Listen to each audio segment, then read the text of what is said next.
Hey everyone, this is LuckySevenDX, welcome back to Let's Play Okamiden. In the last episode, we met Manpuku, and we have to go rescue his mother, but somehow we ended up in here, the ice room of 100 years ago. Interesting enough, we do the ice room in Okami, in the present, you know, but when you first did the moon cave, like back when we first did the moon cave in this, like that time period.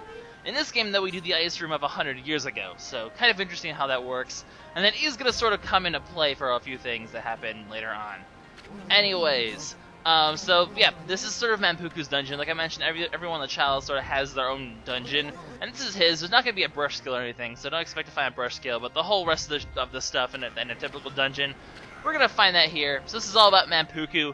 As expected, you know, someone who has fire ability, you can kind of see up ahead that there's ice. We're going to be using his fire ability quite a lot in an ice sort of dungeon. Makes sense, I guess, you know. Manpuku is the perfect child to go for this dungeon because fire melts ice. And we're in the ice room, plus I'm sure with his head being continuously on fire, he's probably pretty warm. I mean, he's pretty much the oven man. So, I don't know, what do you expect? And yes, you have seen it before, we've used that a few times last episode, Manpuku. You do not pay very much attention at life. Not that I'm not surprised. Anyway, as you can see, there's lots of ice to melt, so we'll be using his skill a lot. We're going to be burning through our... Get it, burning? Wow, that was an unintentional pun. We'll be burning through our ink really fast because each Inferno use does take up one whole ink pot, so it does wear it down pretty fast. As you can see, there are things trapped inside the ice, though, so you can free stuff like birds and get praise if you don't have max praise for some reason at this point, although you really should have max praise at this point. So in order to save ink, obviously, try to get multiple ice things at once. At least 2 should be doable. However, do be careful, because on occasion... you're going to find one of these guys, and these demons are not going to be happy that you free them. Instead, they're going to attack you. And by attack you, I mean they'll summon something to attack you, because those green imps would just be pathetic at this point. But we're going to have an ice base, so we're going to have to go ahead and take this thing down, as usual, just using our fire skills in order to take it down pretty quickly. And that's going to be sort of how it goes. It's going to try to stomp on us, but fail. So just keep wearing away for fire skill, use your wind and knock it over as well. You should be able to take it down relatively quickly. Just make sure you don't waste too much ink, like I said. Use like fire twice or so, and then a wind, and then a fire, and you should be able to make up all the ink that you... I think they drop 3 ink pots, so I guess try to use your ink accordingly, because you don't want to waste ink here. You actually are a little bit pressured on ink throughout this dungeon, not too badly. You should be able, I mean, they give you enough ink where you shouldn't have a problem. But at the same time, you know, don't overuse your ink if you don't have to. Anyways, we took that down. Didn't get much in terms of the partner help. Those beasts are hard to get partner help on, to be honest. So don't expect many good grades throughout this thing. You're probably not gonna really get any. However, the first gimmick of this dungeon, it's a kind of a bit of a long dungeon. As you can see, it's kind of a bit of a long episode. But the first gimmick is Ice Room Key number 1. Implying there's more, and as you're going to see in a little bit, we actually are going to have to get a grand total of 4 keys. Also, ice boulders. These guys are new, so add him to the bestiarity. How do you say that? The bestiary? Is that how you actually pronounce it? I've never really checked. Whatever. So once again, bring on this. But yeah, we're going to have to collect 4 keys, and that's going to be pretty much what's going to happen in this episode. We're pretty much going to do this whole 4 keys thing. Unlock the door, and that'll be pretty much it for this episode. Also, Bunny Rabbit!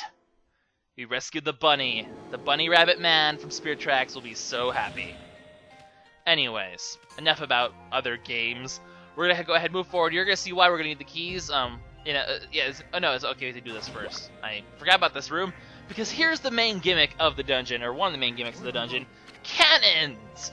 You put Manpuku in the cannon, suddenly he turns into a world-class stuntman, and you have to launch him across the gap using his own fire. So, yeah, basically you have to do a lot of cannon launching. Well, it's actually one of 2 gimmicks. Manpuku has a couple gimmicks that are unique to him, because you know every child has some unique little things like that. So cannons are Manpuku's thing, and there's gonna be one other thing that he can do that other people, the children, would not be able to do. You'll see that later in this video. Anyways, melt the ice. And then we can go ahead and move forward. So, yeah, expect lots of cannons in this. The whole thing's about cannons. So here we go.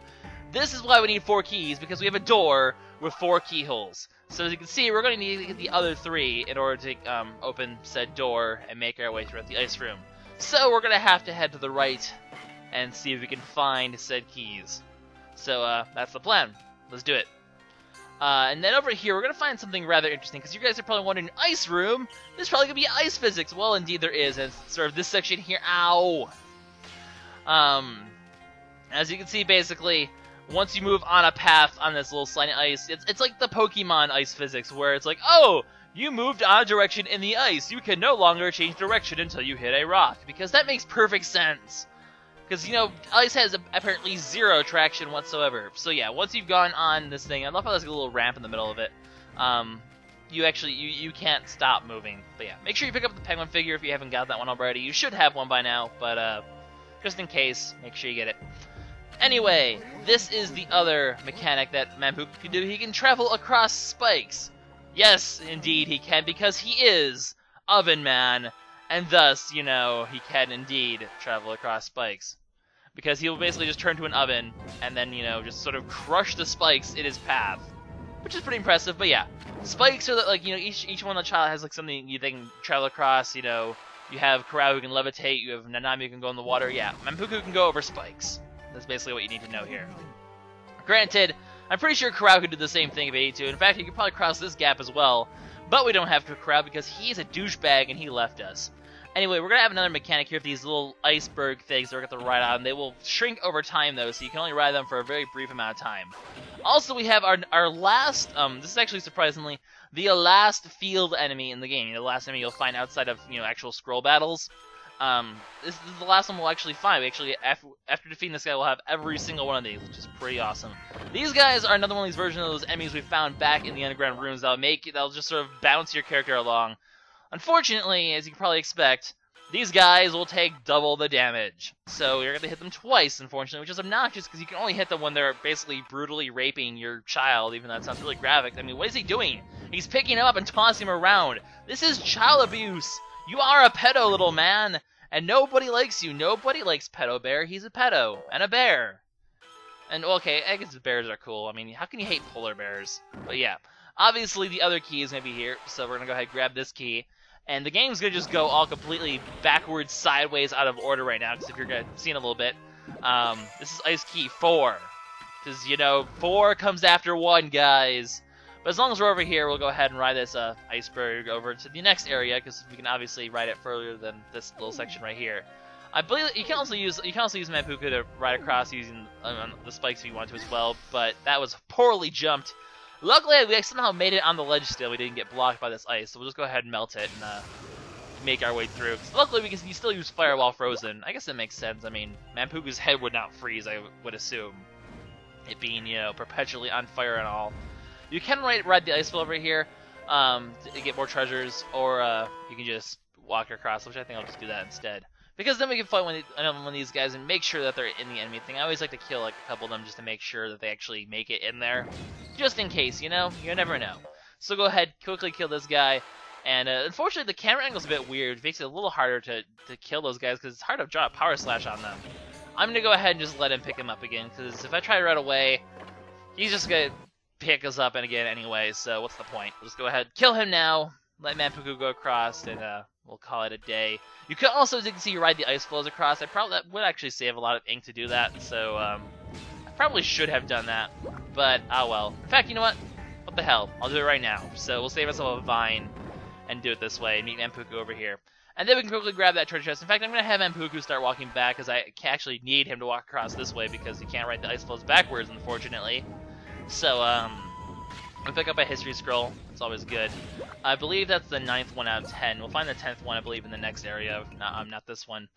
But, we'll go ahead, find our way across Manpuku, and continue on this area. Now, what we need to do, in order to move on, is we need to actually, and this is kind of a bit tricky, you need to melt this little thing of ice right here, and this will divert the water flow to the right instead of to the left. So now the ice flows will move to the right, and thus we can ride them over there. So, kind of clever. This dungeon is definitely clever. It uses some ice mechanics very interestingly. Unfortunately, there's one room, and you're going to see this next episode, that completely ruins the dungeon by how freaking horrible the room is. But that's a story for another couple days, when I actually do that part. So yeah, we'll see that there. In the meantime, we have one of these double switch puzzles where to bring him over here, vine our way across there, and then bring Manpuku over to the other switch. So we've seen this before from Nanami. I know, particularly we've seen this with Nanami before. I'm pretty sure he probably had a puzzle like this for Kurao as well. So we'll go ahead, bring him over there, and move on through this room. This is kind of a bit of a long room if you think about it. It kind of takes a while to get through this one, but there's lots of things to do in this room, so I guess that's okay. If you move down here, we can quickly see that we do actually have... come on, Manpuku! Do I need to move up and... Okay, well, I can't bring him all the way down now because the camera shifted, but I can just bring him part way and we'll do that. We'll make sure we get around that guy so he doesn't cause problems. And then along the way, we can also pick up this treasure over here because there's actually a treasure inside this little cracky McCrackerson over here. So we'll go ahead and explode this. And I believe actually right here, this is actually the final antique in the game. I will make a check to make sure I have everything I need before I go to the final area, because we're reaching the point of absolutely no return, actually pretty soon. It's not going to be in this dungeon, but once we're done with this dungeon, we're going to reach the point of absolutely no return. So as you're going to see, I mean, we just got the last antique, we have 9 of the history scrolls, we're going to get a few more masterpieces in this dungeon. So we're really going to get really close to finishing up everything we need to do. We have all the field enemies at this point. So, you know, things are wrapping up fairly fast here. We're definitely, we're definitely getting, 100% completion pretty soon at this point, because that was the last unique treasure. We got a pearl earlier. I believe we got a pearl earlier. If we didn't get a pearl, then we're gonna get a pearl soon. Actually, and then I lied. Actually, yeah, we haven't gotten a pearl yet. Okay, we're gonna get the last treasure very, very soon, and then we'll be done with everything. But Dragon Fossil is a new one, so we only have one more unique treasure left to get. And this one's pretty much impossible to miss. In fact, it is impossible to miss, because at some point the game forces you to get one. So in all essence, we have everything. We have 100% of the treasures. Anyway, Manpuku's having hunger problems again. You need to have more restraint. I guess he's actually having restraint right now. He's like, I need to cut back on food. That's not really how food works, is it? Like, do you really just get, like, extremely unable to do anything if you're hungry, if you're just, like, the slightest bit hungry? Like, I don't know about you, but I can still at least decently operate while I'm hungry. If I'm trying to rescue my mother, then maybe, I'll put hunger aside for a little bit and man up. Come on, Manpuku, man up. Oh, I'm not funny. Anyways, we'll go ahead, and we actually have a segment like this. We've seen this way back in the beginning of the game. We have one of these break the pillars section, which is pretty cool. As you can see, fire's not going to do anything for this, but what we need to do is we actually need to slash these pillars. I said slash the pillars. Pig! It's a pig! It's not a cow pig, pig cow, but it's still a pig! And that makes me happy. So we actually have to knock down this pillar by cutting it. So this is what looks like we saw way back in the first dungeon back with Kuni. Holy crap. But yeah, then more of these ice boulders show up and try to cause us problems. But we are not buying what they're selling. And thus we shall kill all of them. Why? Because I can. So take them down. Quickly grab a little bit of extra ink from them, which is good because, like I said, ink's kind of a scarcity. Well, it's not a scarcity, but there's lots of things you can do with the ink in this dungeon. So we'll go ahead, cut this pillar down as well. No, not water spout. Oh, that was still a power slash. Okay, works for me. And the cool thing is these ice boulders, if you just really don't want to deal with them, just burn them. You can just easily burn them. They just burn to death because they're made of ice. It makes sense. And why? I just killed you. Don't respawn. Anyway, another pillar. Let's go ahead and take care of it. Water spout again? Nope. Okay, we're good. There's lots of water in this area, but there's no reason to ever use water spout. That's kind of funny. Usually when there's water, the game explicitly wants you to use water spout, but doesn't seem to be the case for this one. Rather interesting, I suppose. Anyway, power slashing this one then. We'll take care of this one, and then we'll quickly, get through this room. It's basically the plan, like it is every day. Same thing we do every day, Pinky. Try to take over the world. What was I trying to do here? That was not what I want. That made no sense what I was trying to do there. Whatever. However, as you're going to find here, it's a demon, and you know what that means. It's time for another battle. You're going to see a lot of battles in this dungeon, surprisingly. Maybe not now, but later on especially, we're going to be having a lot of battles. So, maybe not in this episode, but the next one will be chock full of them. Like I said, though, you'll see a lot of these ice beasts, because, that is to be expected, to see a bunch of ice beasts. It is this dungeon that's of ice, so, and, you'd imagine ice beasts would want to live in a dungeon of ice. That sort of makes sense. We'll go ahead and let this guy go off the walls again. You guys riding the walls of the dungeon, breaking all the rules. There are rules, guys, and you need to... the wind didn't actually work on him that time. That's a little surprising. Whatever, hopefully he can finish the, yeah, okay, good. He's dead. Manpuku, you're off the screen, I need your fire! Okay, well your butt's on the screen, that's good enough apparently. We're gonna draw fire from your butt. That's a little awkward. I suppose he probably ate some chili or something. Considering how much he eats, I'm sure chili was somewhere in the diet, and thus that makes sense in a disgusting sort of way. Right, I'm just gonna move along now, because I'm just getting weird.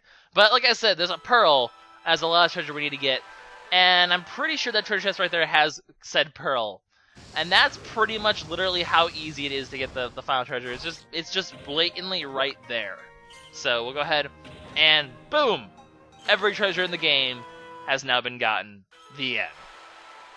So our Itink list is finally complete. There's like, I want to say there's like 5 guys left on, or 5 or 6 guys left on our bestiary, our enemy list. And then there's 3 masterpieces. Once we get everything like that, we have all the post-game content we need. So, pretty awesome there. Anyway, these water people, they apparently existed 100 years ago. Because, you know, we fought them in the 9 months ago segment, but they're still here. So, go figure. We're going to go ahead and take this one down nice and quick. No, I do not want to go in your little water thing.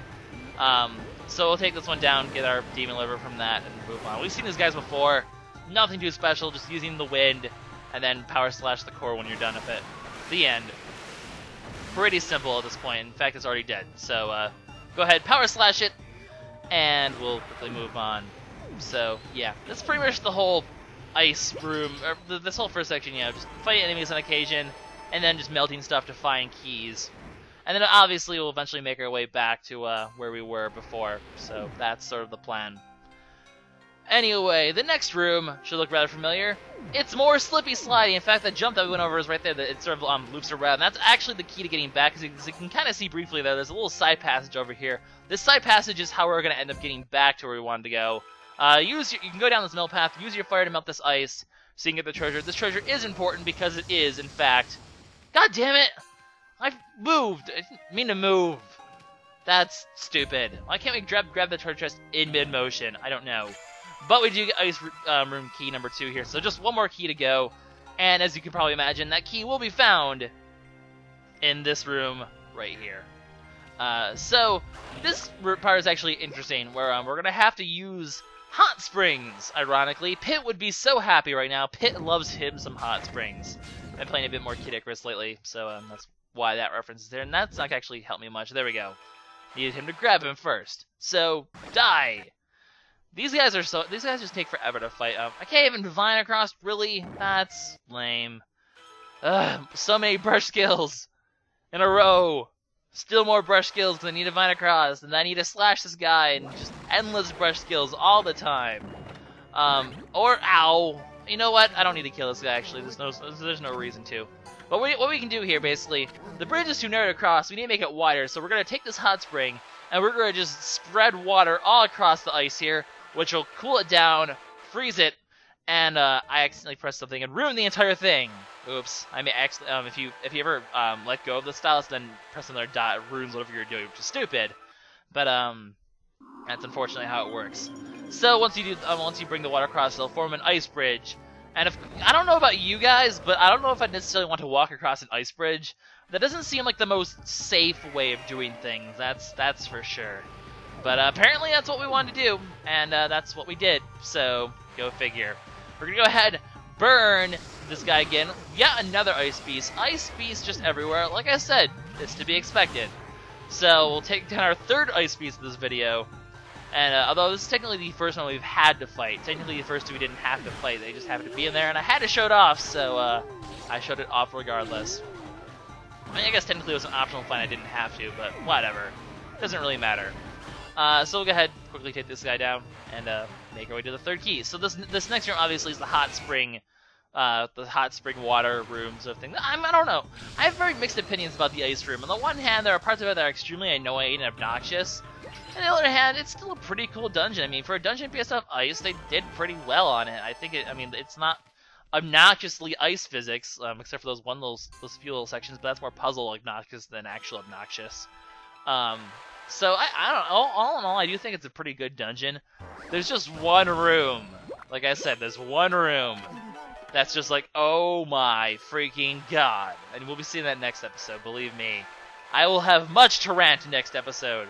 But for now, we're going to go ahead and make ourselves a second ice bridge. And then we just need to go quickly get across and grab that treasure. Which, as you can imagine, will contain the final key that we need to get in this video. So that's the plan, guys. We're going to go ahead of Manpuku, move across the spikes, grab the treasure. Don't touch my Manpuku! What did my Manpuku ever do to you, man? Ha, man, I made another pun unintentionally. I'm so not funny. But yep, there's our final key. So we're going to go ahead, bring it across here. Hopefully this guy will leave us the hell alone. No, of course not. Well, guess what? Now you die. And then he died. The end. So we'll go ahead, like I said before, bring him across. And then we'll head back the other way. And we'll put the keys in the door. So and that means that we'll get the shortcut as to how to get back, obviously. Not that hard. All you need to do is just go on that little side passage in the previous room. And then you'll pretty much almost be right back at the beginning there. This guy is a guy. And he's going to be a guy. And I don't want to buy what he is selling because he's really annoying. So we'll go ahead, just ignore him at this point. He's not going to even bother. He's like, you know what? I've taken enough of a beating today. I value my life. Good demons, you should leave me alone and value your life, because in case you haven't noticed, I've killed all your family and friends. So don't think you can take me, Mr. Demon Dude. You won't be able to handle my awesomeness. So yeah, side passage over here will be the way to get back. You just have to pretty much jump down here, but you're actually going to get a prompt here in a sec, as you can see. Where he's going to be like, you won't be able to come back up here. So, say yes when you're ready to go down, which we are. Once you have all the keys, you're pretty much ready to go, and all the treasures as well. And obviously you can come back here and cycle through it again if you need to get the treasures once more. So if you didn't get the treasures in the whole iceberg room, you can get them now that way. But guys, this is LuckySevenDX signing out.